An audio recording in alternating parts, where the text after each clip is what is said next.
வணக்கம். நேரடி வருகை இல்லா ஆவணப்பதிவு முறையில் ஆவணத்தை உருவாக்கி சமர்ப்பிப்பதற்கான மின்னணு முறை தொகை செலுத்துவது பற்றிய இந்த எளிய வழிகாட்டி காணொளிக்கு உங்களை அன்புடன் வரவேற்கிறோம்.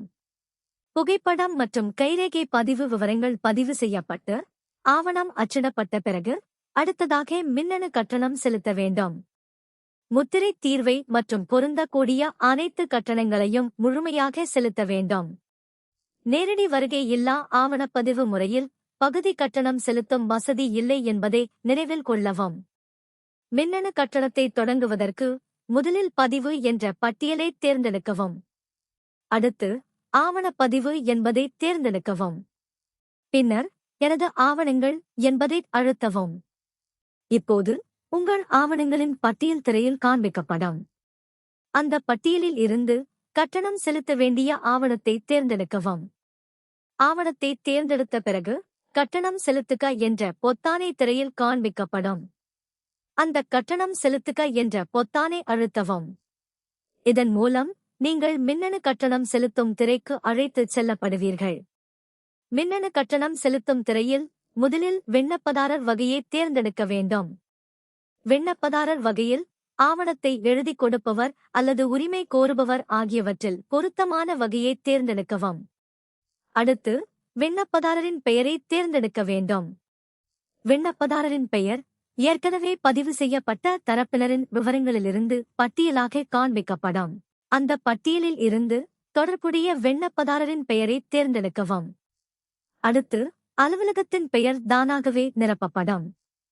ஆதரவு விவரங்கள் திரையில் ஏற்கனவே தேர்ந்தெடுக்கப்பட்ட சார்பதிவாளர் அலுவலகத்தின் அடிப்படையில் அலுவலகத்தின் பெயர் தானாகவே நிரப்பப்படும். அதேபோல் விண்ணப்பதாரரின் முகவரியும் தானாகவே நிரப்பப்படும். இந்த முகவரி விவரங்கள் விண்ணப்பதாரரின் பெயரில் தேர்ந்தெடுக்கப்பட்ட தரப்பினரின் விவரங்களின் அடிப்படையில் அமைந்திருக்கும். விண்ணப்ப வகைப்பாடு, சேவை வகைப்பாடு மற்றும் விண்ணப்ப எண் போன்ற விவரங்களும் கணினியால் தானாகவே நிரப்பப்படும். எனவே இந்த விவரங்களை தனியாக உள்ளிட வேண்டிய அவசியம் இல்லை. இந்த திரையில் ஆவணத்திற்கு பொருந்தக்கூடிய அனைத்து கட்டணங்களின் விரிவான விவரங்களும் அட்டவணை வடிவில் காண்பிக்கப்படும்.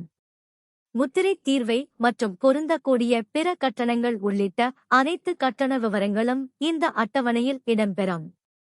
காட்டப்படும் ஒவ்வொரு கட்டணத்தின் பெயர் மற்றும் அதற்கான தொகையை கவனமாக சரிபார்க்கவும். நேரடி வருகை இல்லா ஆவணப்பதிவு முறையில் இந்த கட்டண விவரங்களை பயனர் மாற்ற முடியாது என்பதை கவனத்தில் கொள்ளவும்.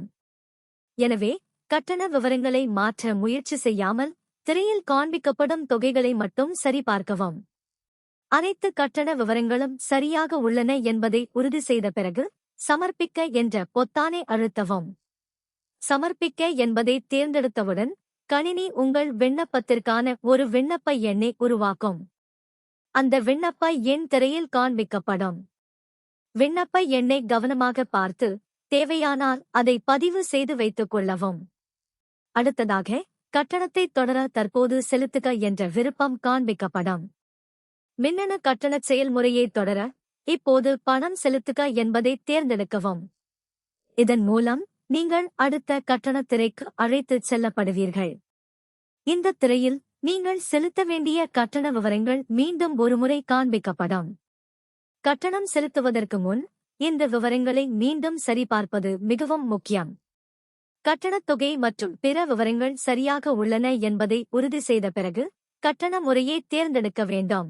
திரையில் இணைய வழி, இயல்புநிலை பயன்முறை மற்றும் எஸ்யூபிஐ கேட்வே போன்ற கட்டண முறைகள் காண்பிக்கப்படும். உங்களுக்கு ஏற்ற கட்டண முறையை தேர்ந்தெடுத்து அடுத்த கட்டத்திற்குச் செல்லலாம். மின்னணு கட்டண முறையை தேர்ந்தெடுத்தால் துறையால் அங்கீகரிக்கப்பட்ட வங்கிகளில் ஏதேனும் ஒரு வங்கியின் இணைய வங்கி சேவையை பயன்படுத்தி கட்டணம் செலுத்தலாம். இயல்புநிலை கட்டண முறையை தேர்ந்தெடுத்தால் கணினி ஒரு செலுத்துச் சீட்டை உருவாக்கும். அந்த செலுத்துச் சீட்டை எடுத்துக்கொண்டு வங்கிக்குச் சென்று நேரடியாக வங்கியில் கட்டணம் செலுத்த வேண்டும். மற்றொரு விருப்பமாக எஸ்யூபிஐ கேட்வே மூலம் பல்வேறு கட்டண முறைகளை பயன்படுத்தி மின்னணுவில் கட்டணம் செலுத்தலாம். இந்த வழிகாட்டி காணொளியில் எஸ்யூபிஐ கேட்வே முறையை பயன்படுத்தி கட்டணம் செலுத்தும் முறையை பார்க்கலாம். இந்த பகுதியில் எஸ்யூபிஐ கேட்வே மூலம் மின்னணுவில் கட்டணம் செலுத்தும் முறையை பார்க்கலாம். கட்டண முறையை தேர்ந்தெடுக்கும் திரையில் எசுபீலை கேட்வே என்பதைத் தேர்ந்தெடுக்கவும். எசுபீலை கேட்வே என்பதைத் தேர்ந்தெடுத்த பிறகு அடிக்கடி கேட்கப்படும் கேள்விகள் என்ற தகவல் சாளரம் திரையில் தோன்றும். இந்த சாளரத்தில் கட்டணம் செலுத்துவது தொடர்பான தேவையான தகவல்கள் வழங்கப்பட்டிருக்கும். அந்த தகவல்களை கவனமாக படித்த பிறகு தகவல் சாளரத்தை மூடலாம். சாளரத்தை மூடிய பிறகு சமர்ப்பிக என்ற பொத்தானை அழுத்தவும். அப்போது கட்டணத்தை தொடர விரும்புகிறீர்களா என்பதை உறுதிப்படுத்தும் செய்தி திரையில் தோன்றும். கட்டணத்தை தொடர ஆம் என்பதை அழுத்தவும். அடுத்ததாக துறையால் குறிப்பிடப்பட்டுள்ள விதிமுறைகள் மற்றும் நிபந்தனைகள் திரையில் காண்பிக்கப்படும். கட்டணம் செலுத்துவதற்கு முன் இந்த விதிமுறைகள் மற்றும் நிபந்தனைகளை கவனமாக படிக்க வேண்டும். விதிமுறைகள் மற்றும் நிபந்தனைகளை படித்து புரிந்து கொண்ட பிறகு நான் விதிமுறைகள் மற்றும் நிபந்தனைகளை ஒப்புக்கொள்கிறேன் என்ற பெட்டியை தேர்ந்தெடுக்கவும். பின்னர் சமர்ப்பிக்க என்ற பொத்தானை அழுத்தவும். இதன் பிறகு நீங்கள் எசுபீலை வங்கியின் வணிகர் பக்கத்திற்கு அழைத்துச் செல்லப்படுவீர்கள். இந்த பக்கத்தில் கிடைக்கக்கூடிய பல்வேறு கட்டண முறைகள் காண்பிக்கப்படும். உங்களுக்கு விருப்பமான கட்டண முறையை இங்கிருந்து தேர்ந்தெடுக்கலாம். இந்த வழிகாட்டி காணொளியில் யுபிஐ மூலம் கட்டணம் செலுத்தும் முறையை எடுத்துக்காட்டாக பயன்படுத்துகிறோம். எனவே யுபிஐ என்ற விருப்பத்தை தேர்ந்தெடுக்கவும். அடுத்த திரையில் பரிவர்த்தனை அடையாள எண் மற்றும் கட்டணத்துடன் தொடர்புடைய பிற விவரங்கள் காண்பிக்கப்படும். மேலும் ஒவ்வொரு கட்டணத் தலைப்பிற்கும் செலுத்த வேண்டிய தொகையின் விரிவான விவரங்களும் காட்டப்படும். இந்த தகவல்கள் அனைத்தையும் கவனமாக சரிபார்க்கவும். கட்டணத் தொகை மற்றும் பிற விவரங்கள் சரியாக உள்ளன என்பதை உறுதி செய்த பிறகு உறுதிப்படுத்து என்ற பொத்தானை கிளிக் செய்யவும். அதன் பிறகு திரையில் ஒரு யுபிஐ QR குறியீடு காண்பிக்கப்படும். உங்களுக்கு விருப்பமான யுபிஐ செயலியை திறந்து இந்த QR குறியீட்டை ஸ்கேன் செய்யவும். பின்னர் உங்கள் யுபிஐ செயலியில் காட்டப்படும் விவரங்களை சரிபார்த்து கட்டணத்தை நிறைவு செய்யவும். இந்த பகுதியில் கட்டணம் வெற்றிகரமாக செலுத்தப்பட்ட பிறகு மேற்கொள்ள வேண்டிய செயல்முறையை பார்க்கலாம். யுபிஐ மூலம் QR குறியீட்டை ஸ்கேன் செய்து கட்டணத்தை நிறைவு செய்த பிறகு கட்டணம் வெற்றிகரமாக செலுத்தப்பட்டதற்கான செய்தி திரையில் தோன்றும்.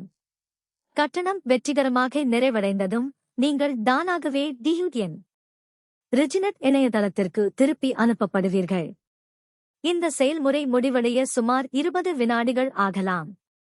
இந்த நேரத்தில் உலாவியை மூடவோ அல்லது பக்கத்தை புதுப்பிக்கவோ வேண்டாம். தானாக திருப்பி அனுப்பப்படும் செயல்முறை முடியும் வரை காத்திருக்கவும்.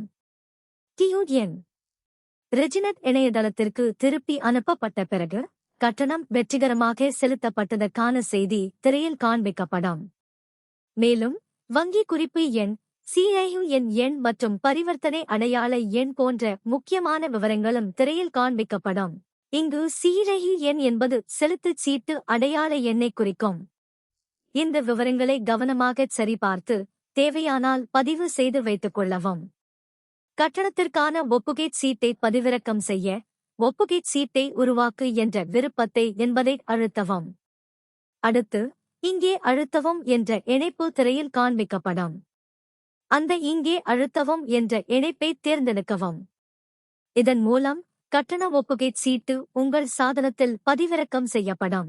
பதிவிறக்கம் செய்யப்பட்ட ஒப்புகைச் சீட்டை எதிர்கால தேவைக்காக பாதுகாப்பாக வைத்துக் கொள்ளலாம். இதனுடன் நேரடி வருகை இல்லா ஆவணத்தை உருவாக்கி கட்டணம் செலுத்தி மின்னணுவில் சமர்ப்பிக்கும் செயல்முறை நிறைவடைகிறது. சமர்ப்பிக்கப்பட்ட ஆவணம் அடுத்த கட்ட நடவடிக்கைகளுக்காக நீங்கள் தேர்ந்தெடுத்த சார்பதிவாளர் அலுவலகத்தில் கிடைக்கும். இந்த எளிய வழிகாட்டி காணொளியை பார்த்ததற்கு நன்றி.